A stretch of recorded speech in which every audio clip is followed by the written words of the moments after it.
Remote sensing म्हणजे एखाद्या वस्तूची किंवा पृथ्वीच्या पृष्ठभागाची माहिती तिच्या थेट संपर्कात न येता सेन्सरच्या मदतीने अंतरावरून मिळवण्याची पद्धत.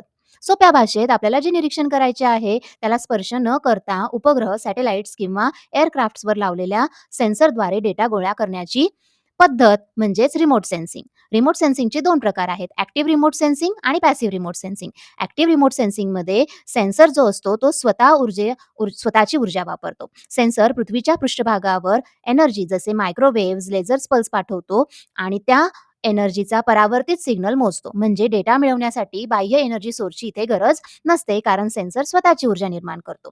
फॉर एक्झाम्पल रिसॅट सीरीज जी आहे, रडार इमेजिंग जी सॅटेलाइट्स आहे, ज्यामध्ये सिंथेटिक अपर्चर रडार्स वापरले जातात. हे रडार जेव्हा वापरले जातात, तेव्हा उपग्रह, पाऊस, ढग किंवा अगदी रात्रीच्या वेळी सुद्धा निरीक्षण करू शकतात.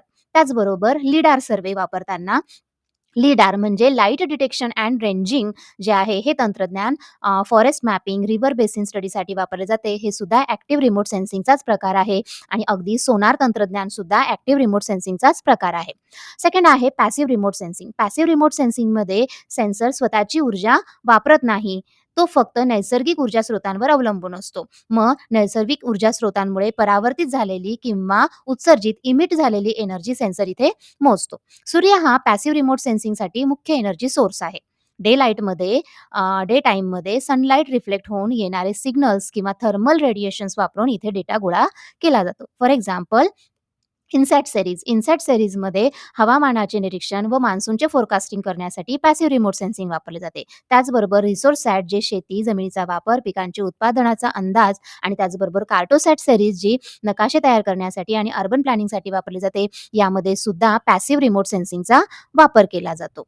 आपण जर बघितलं तर रिमोट सेन्सिंगचे उपयोग कृषी, ॲग्रीकल्चर, हवामानशास्त्र, वनसंवर्धन, जलसंपदा, राष्ट्रीय सुरक्षता इत्यादींमध्ये आहे. आणि रिमोट सेन्सिंग ही केवळ एक विज्ञान शाखा नसून भारताच्या विकासात, आपत्ती व्यवस्थापनात आणि राष्ट्रीय सुरक्षेत महत्त्वाची भूमिका बजावणारे हे साधन आहे. ॲक्टिव्ह असो वा पॅसिव्ह रिमोट सेन्सिंग असो, दोन्ही तंत्रज्ञान एकमेकांना पूरक आहेत आणि भारत यामध्ये अग्रणीय स्थानावर आहे.